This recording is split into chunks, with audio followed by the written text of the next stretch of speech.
Le PC gamer parfait pour moins de 700 euros, c'est ce qu'on va voir dans cette vidéo. Bonjour à tous et j'espère que vous allez bien. Aujourd'hui, comme tu l'as compris, on va voir ensemble un PC gamer, pas à n'importe quel prix, à moins de 700 euros. Mais surtout, ce qui est intéressant de voir, c'est qu'on est vraiment dans une fourchette de prix entre 500 et 1000 euros. Et c'est ce que la plupart des personnes ont comme budget. Voilà, en général, c'est toujours situé entre 500 et 1000 euros. Donc, on va voir si aujourd'hui, avec ce prix-là, on peut avoir une configuration très intéressante. Bien sûr, avant de commencer, et comme d'habitude, je tiens à préciser que tous les liens sont dans la description de cette vidéo. Donc voilà, si quelque chose t'intéresse, n'hésite pas à regarder. Et surtout, très important, si vous n'êtes pas encore abonné à la chaîne, n'hésitez pas à le faire. C'est entièrement gratuit, ça permet de me soutenir. Et très important, n'oublie pas d'activer ta cloche de notification. Pourquoi? Tu te demandes pourquoi? Tout simplement puisque tu risques de louper toutes mes futures vidéos et c'est quand même bien dommage.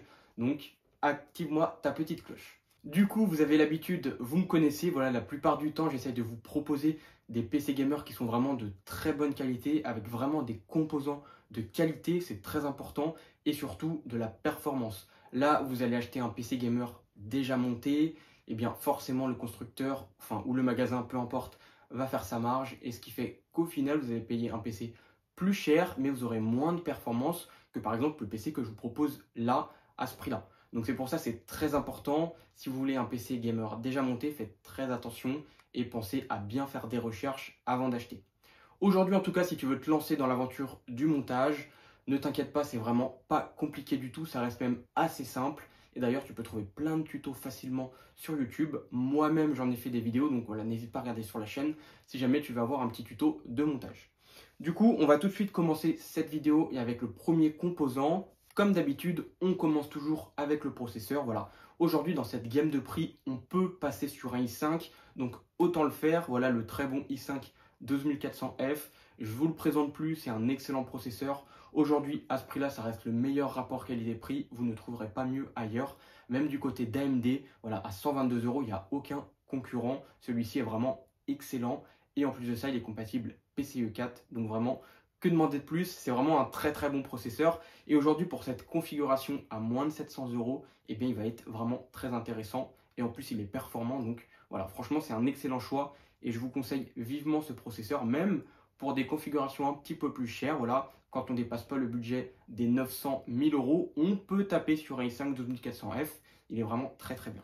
Du coup, pour la carte mère, on part sur la Gigabyte B760M en DDR4, donc la Gaming X. Donc voilà, c'est une très bonne petite carte mère. Voilà, 116 euros, ça reste très correct.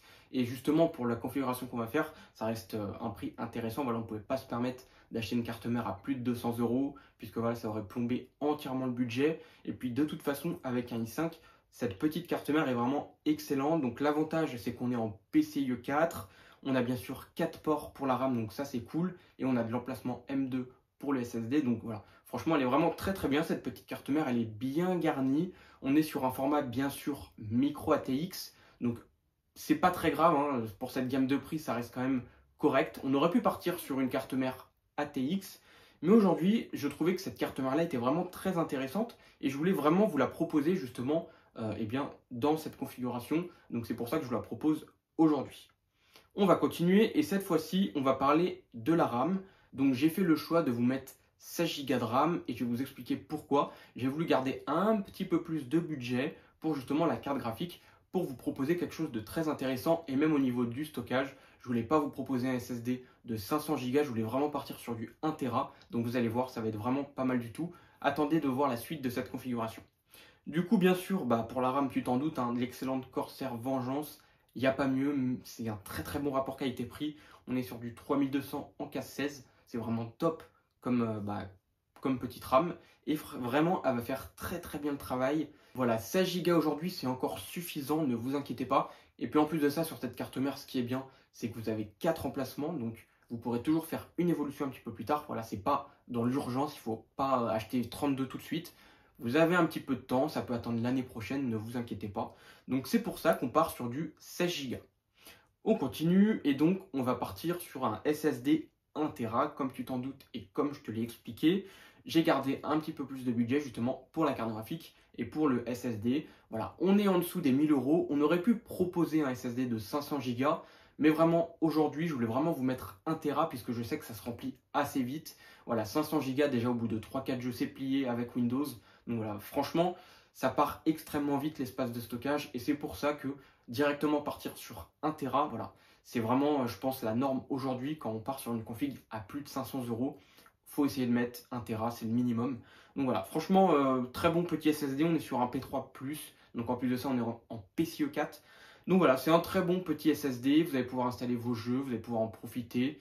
1 Tera, vous avez de la place, vous allez pouvoir installer 7-8 jeux facilement avec Windows. Donc après, ça dépend de la taille de vos jeux, mais si vous êtes sur une moyenne de entre 70 et 100 Go, bon voilà, on va dire que ça fait 7-8 jeux. Donc vraiment, c'est pas mal du tout. Et vous pouvez toujours faire de l'évolution plus tard si vous voulez augmenter votre espace de stockage. Du coup, on va parler maintenant de la carte graphique. Et donc, je vous présente l'excellente RX 6650 XT. Très bon rapport qualité-prix, très performante. Aujourd'hui, avec cette carte graphique, vous allez avoir aucun problème à jouer en 1080p. Vous allez pouvoir jouer vraiment sur les détails graphiques au maximum de vos jeux et vous allez pouvoir vraiment en profiter en 1080p. Donc vraiment, cette carte graphique, elle est excellente et c'est pour ça que je vous la propose à 239 euros. C'est vraiment, voilà. Franchement, il n'y a pas mieux quand on cherche vraiment un rapport qualité-prix sur un PC avec un budget limité. Le meilleur rapport qualité-prix, voilà, on part du côté d'AMD puisque les cartes sont vraiment beaucoup plus intéressantes que Nvidia. Pourquoi aujourd'hui je ne vous présente pas une Nvidia? Tout simplement parce que déjà le prix, ça va faire grimper énormément le prix de la configuration. Mais surtout que si je voulais rester dans un budget de 200 euros, j'allais vous proposer une RTX 3050. Et voilà, très honnêtement, elle est loin derrière la RX 6650. Donc autant partir sur cette carte graphique. Je tiens à préciser que toutes les personnes qui veulent faire uniquement du gaming, vous pouvez acheter une carte graphique AMD.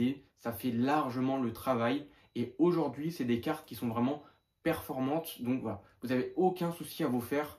AMD, ça reste vraiment très très bon pour le gaming. Bien sûr, si vous êtes créateur de contenu, que vous êtes tout simplement un professionnel qui a besoin d'une carte graphique justement pour faire du calcul, etc. Dans ce cas-là, effectivement, on peut partir sur du Nvidia, mais sachez que le prix sera plus élevé que sur une carte AMD. Mais bon, aujourd'hui, ce n'est pas le sujet de cette vidéo, puisque là, on parle vraiment gaming. Et donc, c'est pour ça que cette carte, elle fera largement le travail.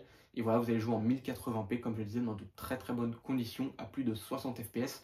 Donc ça, c'est cool. Et d'ailleurs, vous pouvez regarder des tests sur YouTube. Il y en a plein qui présentent cette carte. Et vous allez voir qu'elle est très très très intéressante. On continue la suite de cette configuration. Et donc, on va parler de l'alimentation. Aujourd'hui, sur Amazon, on a des prix un petit peu en baisse sur les alimentations. Et donc, je me suis dit, autant partir sur du 650 watts. Comme ça, vous avez une petite marge de manœuvre. Si jamais plus tard, vous voulez faire une évolution, si vous voulez tout simplement changer votre carte graphique ou mettre un processeur un peu plus performant, voilà, au moins avec 650 watts, vous êtes tranquille et vous n'aurez pas besoin de changer l'alimentation. Donc, c'est quand même important. Quand on a une bonne alimentation, une bonne carte mère et un processeur correct, en général, c'est des composants qu'on ne va pas changer tout de suite. Donc voilà, très honnêtement, avec cette allume-là, tu es tranquille. Et voilà, si tu veux changer de carte graphique, tu pourras changer et mettre une carte plus performante puisque cette alimentation 650 watts c'est quand même assez costaud pour des cartes beaucoup plus consommatrices d'énergie, on va dire. Donc voilà, en plus c'est du MSI, hein, donc que dire de plus, c'est vraiment excellent. On continue et donc je vous représente comme sur l'autre configuration à 500 euros le boîtier, le Ximatec, voilà un boîtier mini tour.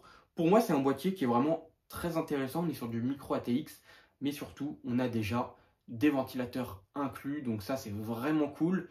À savoir en plus de ça que sur cette configuration gamer, on n'a tout simplement pas pris de ventirad, on va utiliser celui d'Intel. Donc voilà, une tour bien ventilée c'est toujours mieux puisque bon, les ventirades de base c'est pas les meilleurs en soi, mais pour un i5 12400F ça fera l'affaire. Après tu peux très bien changer ton ventirad plus tard, mais voilà, avec ce très bon boîtier, ça va bien refroidir ton PC, donc c'est vraiment cool.